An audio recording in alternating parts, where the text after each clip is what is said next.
Hello and welcome to all of you on homes skills by Mansi. सो आज हम start करने जा रहे हैं लेक्चर नंबर 9। आई होप आप सब बिल्कुल अच्छे होंगे, बिल्कुल फिट होंगे और हेल्दी होंगे और अपने घरों में सेफ़ भी होंगे। सो आज हम स्टार्ट करने जा रहे हैं सेपरेशन ऑफ मिक्सचर। ये मतलब बहुत ही डिफरेंट टॉपिक होने वाला है और बहुत ही इम्पोर्टेंट होने वाला है, तो इसको बहुत ध्यान से पढ़ेंगे और हो सकता है ये वीडियो थोड़ी ज़्यादा लंबी हो जाए,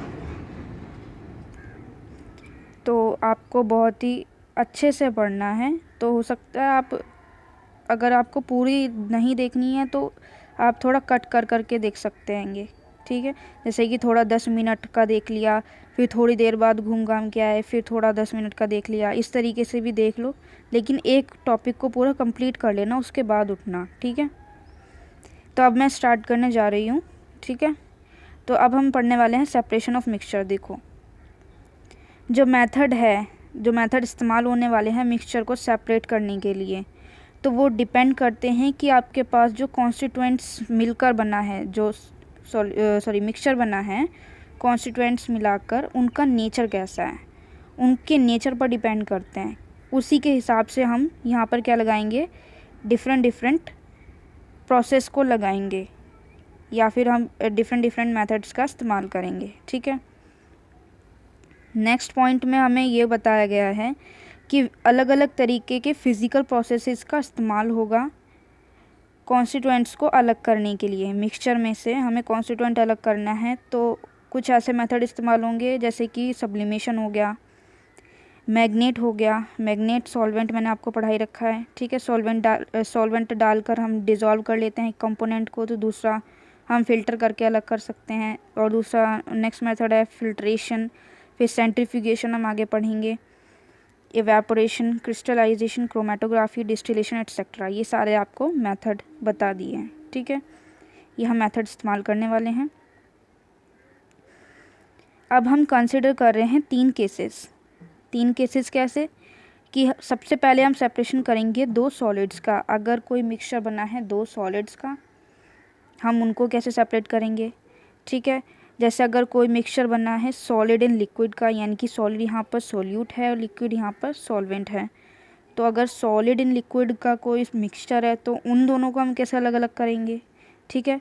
अगर हमारे पास दो लिक्विड्स का मिक्सचर है तो उन दोनों लिक्विड्स को हम कैसे अलग करेंगे। तो सबसे पहले हम स्टार्ट कर रहे हैं दो सॉलिड्स के मिक्सचर से, कि इन दोनों को हम कैसे अलग करेंगे, ठीक है। सबसे पहला है कि या तो हम एक सूटेबल सॉल्वेंट का इस्तेमाल करें, जैसे कि हमने पीछे इस्तेमाल किया था CS2 का, ठीक है। तो उसकी हेल्प से भी कर सकते हैं, या फिर हम सब्लिमेशन की हेल्प से कर सकते हैं, ठीक है, या फिर हम मैग्नेट की हेल्प से भी कर सकते हैं, ठीक। अब हम एक एक करके इनको पढ़ेंगे कि अगर हमने एक सॉल्वेंट लिया है तो उसकी हेल्प से हम कैसे अलग अलग कर सकते हैं। सपोज़ हमारे पास मिक्सचर है सैंड और शुगर का, किसका, सैंड और शुगर का। तो अगर हम इन दोनों को अलग करना चाहते हैं तो हमें क्या करना पड़ेगा। तो देखो, हमें पता है कि जो शुगर है वो सोल्यूबल है वाटर के अंदर, जबकि जो सैंड है वो इनसोल्यूबल है वाटर के अंदर। तो यही जो डिफरेंस आता है इनकी सॉल्युबिलिटी में, इनकी वजह से ही हम इन दोनों को अलग अलग कर पाएंगे। क्योंकि जो शुगर है वो सॉल्यूबल आएगी तो वो डिज़ोल्व हो जाएगी वाटर के अंदर, और जो सैंड है वो सेटल डाउन हो जाएगी। तो इस सॉल्यूशन को हम क्या करेंगे, फ़िल्टर कर लेंगे फ़िल्टर पेपर की हेल्प से। फ़िल्टर पेपर के ऊपर जो बच जाएगा वो रिजाइड्यू होगा, तो वो क्या हो जाएगी, वो सैंड हो जाएगी, वो सैंड अलग हो जाएगी। और जो हमारे पास सेपरेट आउट होगा फिल्ट्रेट की फॉर्म में, वो क्या होगा, शुगर सॉल्यूशन बच जाएगा।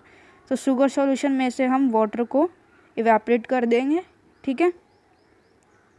वाटर को इवेपोरेट करने के बाद हमारे पास शुगर के क्रिस्टल्स वापस आ जाएंगे, ठीक है। इस तरीके से हमने इनको अलग कर लिया। अगर सपोज़ हमारे पास एक मिक्सचर है सल्फ़र और सैंड का, ठीक है, तो सल्फ़र को सैंड से अलग करने के लिए सॉल्वेंट जो मैंने इस्तेमाल करा था वो मैंने आपको बताया था CS2, ठीक है, कार्बन डाइसल्फाइड। वो सॉल्वेंट की तरह इस्तेमाल होगा, तो इसको भी हम इसी प्रोसेस से अलग कर सकते हैं, ठीक। नेक्स्ट आता है सेपरेशन बाय सब्लिमेशन। हम सब्लिमेशन करके भी अलग कर सकते हैं, जैसे कि सबसे पहली बात तो सब्लिमेशन होता क्या, सबको याद आ जाना चाहिए। सब्लिमेशन क्या होता है? Changing of solid directly into vapours, ठीक है, और changing of vapours into solid on cooling, ठीक है। या हम हीट कर जब हीट किया हमने तो सॉलिड जो है डायरेक्टली वेपर में चेंज हो गया, और जो वेपर है वो सॉलिड में चेंज हो गई कूल करने पर। दोनों ही प्रोसेस को हमने सब्लिमेशन कहा था, ठीक है। सपोज़ अगर हमारे पास मिक्सचर है कॉमन सॉल्ट का, किसका? कॉमन सॉल्ट का और अमोनियम क्लोराइड का, तो हम इन दोनों को अलग अलग कैसे करेंगे? देखो, हम क्या करेंगे, on heating ammonium chloride changes into white vapours. जब हम मिक्सचर को हीट करेंगे तो जो अमोनियम क्लोराइड है वो वाइट वेपर्स के अंदर चेंज हो जाएगा, ठीक है। ये वेपर्स जब ठंडी होंगी तो ये कन्वर्ट हो जाएंगी सॉलिड अमोनियम क्लोराइड में, और जाकर किस पे चिपक जाएंगी? जो आपकी जो फनल होती है उसकी लेयर पे जाके चिपक जाएंगी, और उसको हम रिमूव भी कर सकते हैं, ठीक है। ये फनल पे जाके चिपक जाएंगी और इनको हम रिमूव कर सकते हैं, ठीक है। कॉमन सॉल्ट जो है वो वेपर में कन्वर्ट नहीं होगा हीट करने पर, तो ये चाइना डिश में एज इट इज़ ऐसे ही रह जाएगा, ठीक है। इसके बाद हमारे पास सी पार्ट जो आता है वो है सेपरेशन बाय मैग्नेट। हम मैग्नेट से भी दो सॉलिड्स को अलग कर सकते हैं, जैसे कि हमने पढ़ा था आयरन फिलिंग्स और सल्फ़र पाउडर का मिक्सचर। तो इसमें हमने क्या डाला? एक हॉर्स शू डाला, हॉर्स शू मैग्नेट, ठीक है। हॉर्स शू नहीं, हॉर्स शू मैग्नेट डाली, ठीक है। मैग्नेट, तो मैग्नेट क्या करेगी? आयरन फिलिंग्स को अट्रैक्ट कर लेगी, और जब हम इसको बार बार उसकी सरफेस पे घुमाएंगे मिक्सचर की सरफेस पर, तो इसको अगर हम बहुत सारी बार करें तो ये अलग हो जाती है, ठीक है। बस इस मेथड को हमें रिपीट करना पड़ता है, बार बार इसको घुमाओ तो आयरन फिलिंग्स अलग हो जाती हैं अट्रैक्ट होके, और सल्फ़र पाउडर अलग हो जाता है, ठीक है। सेपरेशन ऑफ आयरन स्क्रैप, हाँ, एक काम में, और जैसे कि वेस्ट मटेरियल होता है, अगर हमें उसमें से आयरन स्क्रैप निकालना है तो क्या होता है, जो क्रेन होती है उसके अंदर बड़ी बड़ी इलेक्ट्रोमैग्नेट फिट होती हैं जो काम करती हैं इनको अलग करने का, ठीक है। इस तरीके से भी वेस्ट से आयरन स्क्रैप निकाला जाता है, ठीक है। ये एप्लीकेशन हो गई इसकी। सेकंड पॉइंट जो अब आता है, पहले हमने फर्स्ट पॉइंट पढ़ लिया सेपरेशन का कि अगर हमें दो सॉलिड्स को अलग करना था। अब हम पढ़ेंगे कि अगर हमें सॉलिड इन लिक्विड का कोई मिक्सचर है, अगर हमें इनको अलग अलग करना है तब क्या क्या प्रोसेस इस्तेमाल होंगे। तो देखो, फर्स्ट प्रोसेस आएगा फिल्ट्रेशन, फिर आएगा सेंट्रीफ्यूगेशन, इवेपोरेशन, क्रिस्टलाइजेशन, क्रोमेटोग्राफी, और आएगा डिस्टिलेशन। ये 6 के 6 प्रोसेस हमें पढ़ने हैं, ठीक है। तो देखो, मैं जल्दी जल्दी लेके चल रही हूँ ऐसे। देखो, फिर भी अगर किसी को स्पीड तेज़ लग रही हो तो आप स्लो करके देख लिया करो, अगर किसी को कम लगती है तो वो स्पीड बढ़ा कर देख लिया करो, ठीक है। ऑप्शन तो रहता ही है वीडियो में।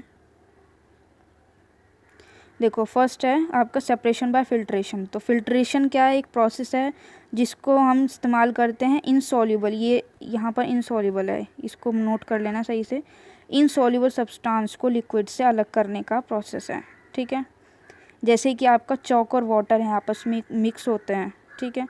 अगर इनका एक मिक्सचर है तो अगर हमें इनको अलग करना है तो हमें फ़िल्ट्रेशन मेथड इस्तेमाल करना पड़ेगा, और इसको इस्तेमाल करने के लिए हमें एक फ़िल्टर पेपर चाहिए, ठीक है। इसको हम कोन की शेप में बनाकर हम किसके अंदर डालते हैं? फ़नल के अंदर डालते हैं। तो उसके अंदर हम वाटर को डालते हैं, मिक्सचर को डालते हैं इसको सेपरेट करने के लिए। तो जो सॉलिड सब्सटेंस फ़िल्टर पेपर के ऊपर की साइड रह जाता है उसको हम बोलते हैं रेज़ाइड्यू, ठीक है।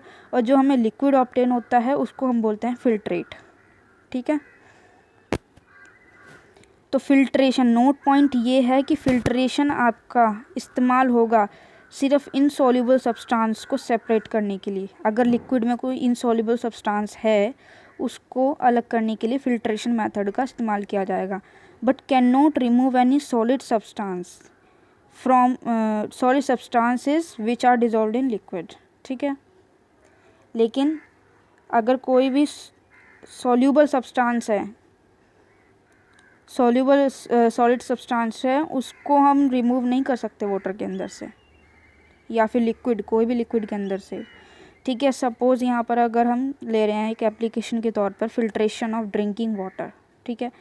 ड्रिंकिंग वाटर का हम फिल्ट्रेशन करेंगे तो क्या हो रहा है, ये देखो रिवर में से पानी आ रहा है, पाइप में से गया और ये गया पंपिंग स्टेशन पे, यहाँ से पंप होके गया ये सेडिमेंटेशन टैंक में, उसके बाद ये जाता है लोडिंग टैंक में, यहाँ पर एल्यूम एडेड होती है, ठीक है।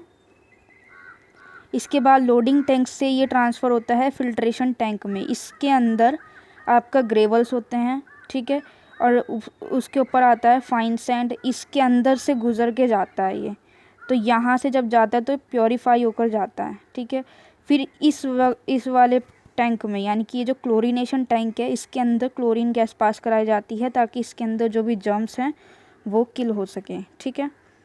फिर ये पंप करके भेजा जाता है पंपिंग स्टेशन में, पंपिंग स्टेशन से जाता है आपका स्टोरेज टैंक के अंदर, और स्टोरेज टैंक से ये हमारे घरों में आता है, यानी कि होम टैप में आता है, ठीक है। ये तो हो गई आपकी पूरी एप्लीकेशन इसकी, ठीक है। नेक्स्ट आता है आपका, हाँ एक इम्पोर्टेंट पॉइंट ये था कि अगर हमें पानी को क्या करना है, फ़िल्टर करना है, या फिर पानी को फ़िल्टर करने के लिए या उसकी जर्म्स को मारने के लिए, सॉरी यहाँ पे मेन बात है कि जर्म्स मारने के लिए क्लोरीन एक डिसइंफेक्टेंट की तरह काम करता है, क्लोरीन डिसइंफेक्टेंट की तरह काम करता है यहाँ पे, ठीक है। क्लोरीन गैस ऐड करी जाती है स्मॉल अमाउंट में। नेक्स्ट है सेपरेशन बाय सेंट्रीफ्यूगेशन। सेंट्रीफ्यूगेशन एक ऐसा मेथड है, इसके अंदर क्या होता है कि एक सेंट्रीफ्यूज होता है, सेंट्रीफ्यूज एक मशीन होती है, मशीन के अंदर क्या होता है, इसमें हम डालते हैं मिक्सचर को, जब हम इसमें मिक्सचर को डालते हैं तो ये तेज़ी से रोटेट होती है, रोटेट करा इस पूरे मिक्सचर को, तो इस लिक्विड के अंदर जितना भी सस्पेंडेड पार्टिकल्स वाला पोर्शन होगा वो अलग हो जाएगा। जैसे कि हम मिल्क से क्रीम निकालते हैं तो वो जो सेपरेशन होता है, उस सेपरेशन को हम सेंट्रीफ्यूगेशन प्रोसेस बोलते हैं, ठीक है। समझ में आ गई बात। नेक्स्ट है सेपरेशन बाय इवेपोरेशन। इवेपोरेशन भी एक ऐसा मेथड है, ये सॉलिड सब्सटेंस जो वाटर के अंदर डिज़ोल्व होते हैं उनको अलग करने के काम आता है, ये ध्यान रखना है यहाँ पर। The use of process of evaporation for separating a mixture is based on the fact that liquid vaporise easily whereas solid do not vaporise easily, ठीक है। इवेपोरेशन का जो प्रोसेस है, इस इफेक्ट का हमें ध्यान रखना है बहुत कि लिक्विड जो है वो आसानी से वेपराइज हो जाना चाहिए, जबकि सॉलिड जो है वो ईज़िली वेपराइज नहीं होना चाहिए, तभी इवेपोरेशन मेथड आपका काम करेगा, ठीक है। फॉर एग्ज़ाम्पल कॉमन सोल्ट होता है, उसको हमने वाटर में डिज़ोल्व करा, तो अगर हमें इन दोनों को वापस से सेपरेट करना है तो इवेपोरेशन प्रोसेस कराएंगे हम, ठीक है। नेक्स्ट आता है इवेपोरेशन। हाँ मोस्ट इम्पोर्टेंट पॉइंट ये भी है इसका कि सॉलिड सब्सटेंस को हम रिकवर नहीं कर सकते, सॉरी सॉलिड सब्सटेंस को तो हम रिकवर कर सकते हैं लिक्विड में से, लेकिन जो लिक्विड सब्सटेंस है, क्योंकि लिक्विड तो इवेपोरेट हो चुका है, लिक्विड जो है खुद तो इवेपोरेट हो चुका है, तो हम उसको वापस नहीं ला सकते हैं, ठीक है। सॉलिड सब्सटेंस जो डिज़ोल्व था उसको हम वापस ला सकते हैं इवेपोरेशन मेथड के द्वारा, लेकिन लिक्विड नहीं वापस आ सकता, ये हमें ध्यान रखना है इस बात का, ठीक है। डी है purification by crystallisation. Purification by crystallisation. Crystallisation क्या प्रोसेस है, देखो इस प्रोसेस में क्या होता है कि एक हॉट कंसनट्रेटेड सॉल्यूशन होता है, जब हम उसको कूल करते हैं तो क्रिस्टल्स फॉर्म होते हैं, उसी प्रोसेस को हम क्रिस्टलाइजेशन बोलते हैं। अभी समझते हैं कैसे होते हैं, ठीक है। सपोज़ हमने क्या लिया, एक इम्प्योर कॉपर सल्फेट लिया, इम्प्योर कॉपर सल्फेट लिया, तो अगर हमें उसको प्योरीफाई करना है तो प्योरीफाई करने का मेथड है क्रिस्टलाइजेशन। क्रिस्टलाइजेशन से हम उसको प्योरीफाई कर सकते हैं। तो हम क्या करेंगे, सबसे पहले लेंगे copper sulphate, impure copper sulphate लिया, ठीक है, उसको हमने मिनिमम से मिनिमम अमाउंट के वाटर में, मिनिमम अमाउंट ऑफ वाटर लिया, उसके अंदर हमने उसको डिज़ोल्व किया, ठीक है, डिज़ोल्व करा और उसका कॉपर सल्फेट सॉल्यूशन बना लिया, ठीक है। Then filter this solution to remove insoluble impurities. अब इसमें से जो भी इनसॉल्युबल इम्प्योरिटीज़ थी, यानी कि जो डिज़ोल्व नहीं है इसके अंदर, उनको निकालने के लिए, जैसे कि मिट्टी वगैरह हो गई, उनको निकालने के लिए हमने फ़िल्ट्रेशन का इस्तेमाल किया, फ़िल्टर पेपर लिया, उसमें से उसको फ़िल्टर किया। तो इसके बाद जो हमें जो सॉल्यूशन मिला, उस सॉल्यूशन को हमने वाटर बाथ में डाल के हीट करा। हीट करने पर क्या हुआ, जो वाटर है उसका वो इवेपोरेट हो गया। जो सॉल्यूशन वाला जो वाटर था ना, वो वाटर वो इवेपोरेट हो गया।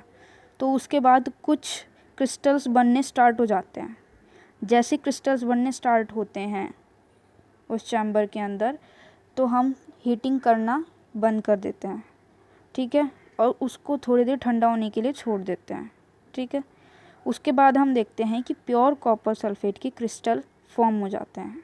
तो इस तरीके से भी हम प्योरीफिकेशन कर सकते हैं, ठीक है।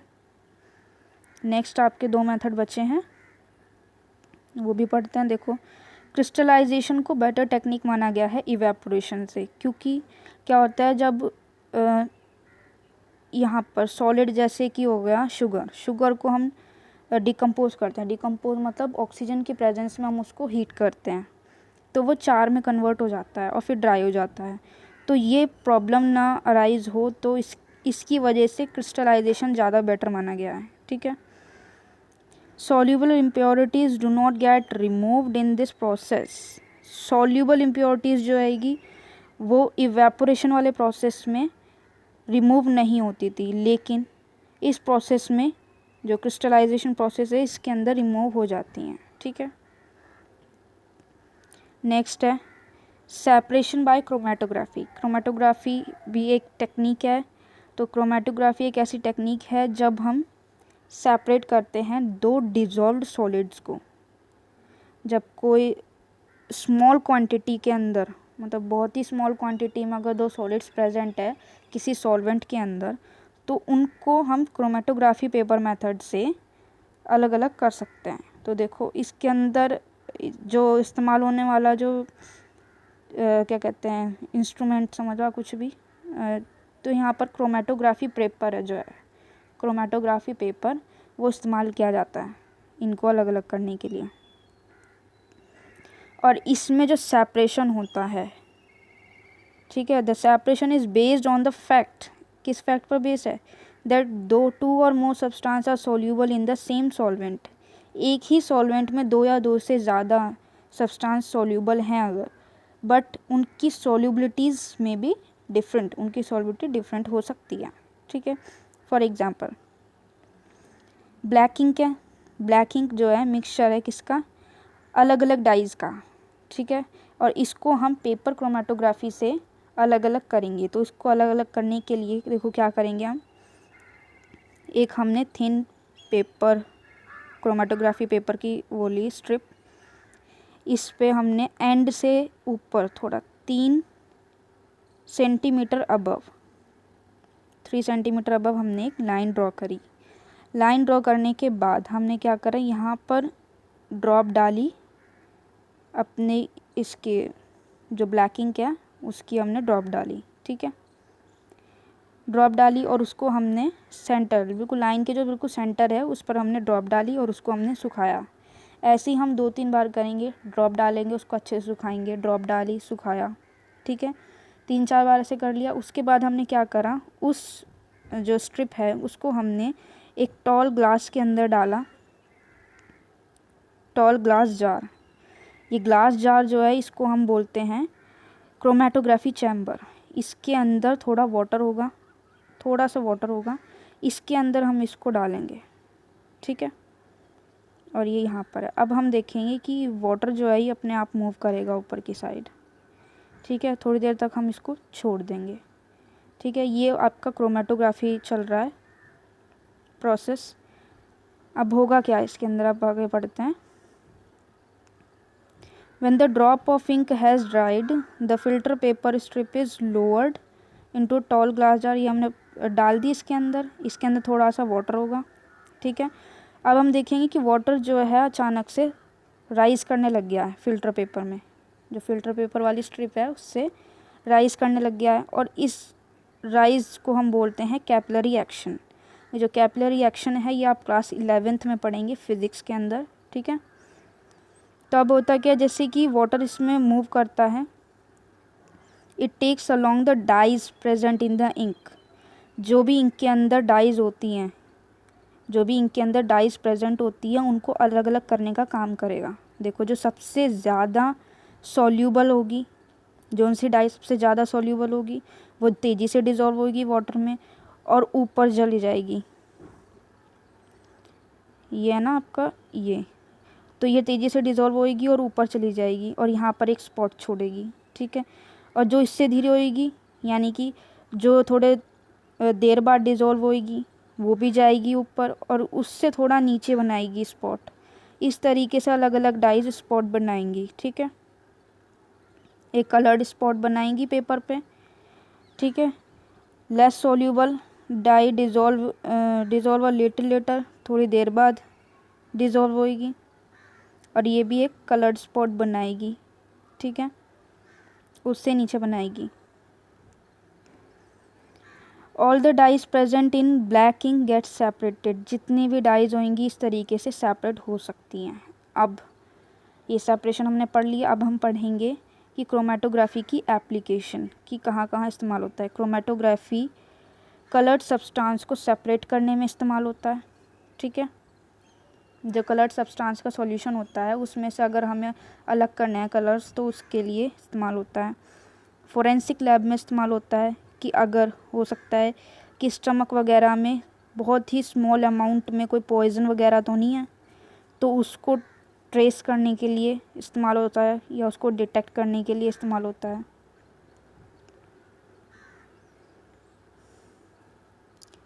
नेक्स्ट है separation by distillation and this is last topic. मैंने बहुत तेज़ी से वीडियो बनाने की पूरी कोशिश करी है ताकि आप बोर ना हो। देखो separation by distillation, in order to recover both, अगर हमें सॉल्ट को भी रिकवर करना है और वाटर को भी रिकवर करना है from a salt water mixture, तब हमारे पास डिस्टिलेशन प्रोसेस का इस्तेमाल किया जाता है। डिस्टिलेशन प्रोसेस होता क्या है? Distillation is the process of heating a liquid. हमने लिक्विड को हीट करा और वेपर बनाई, लिक्विड को हीट करके वेपर बनाई और वेपर को कूल करके लिक्विड बनाया, इसी को ही हम बोलते हैं डिस्टिलेशन प्रोसेस, ठीक है। The liquid obtained by condensing the vapour is called distillate. जब वेपर को कंडेंस करने के बाद हमें लिक्विड मिला उसको हम बोलते हैं डिस्टिलेट, ठीक है। A mixture of common salt and water can be separated completely by the process of distillation. दोनों चीज़ें, दोनों का मिक्सचर जो है कॉमन सॉल्ट और वाटर का, इन दोनों को हम अलग कर सकते हैं पूरी तरीके से डिस्टिलेशन प्रोसेस से, ठीक है। तो ये टॉपिक अब पूरा ख़त्म होता है और लेक्चर कंप्लीट होता है। तो अब आपको ये पूरा रिवीजन करना है अच्छे से 3 बार और फिट रहना है बिल्कुल अच्छे से, सेफ़ रहना अपने अपने घरों में, ठीक है। तब तक के लिए बाय बाय, टाटा। और हो सकता है मैं अगली वीडियो के अंदर फटाफट वाले क्वेश्चंस लूँ, तो उसकी भी तैयारी रखना, पीछे का सारा रिवीजन करके रखना, ठीक है। तब तक के लिए बाय। और लाइक करना, शेयर कर देना, सब्सक्राइब कर देना, कमेंट करना अगर कोई भी प्रॉब्लम हो, ठीक है। तब तक के लिए बाय।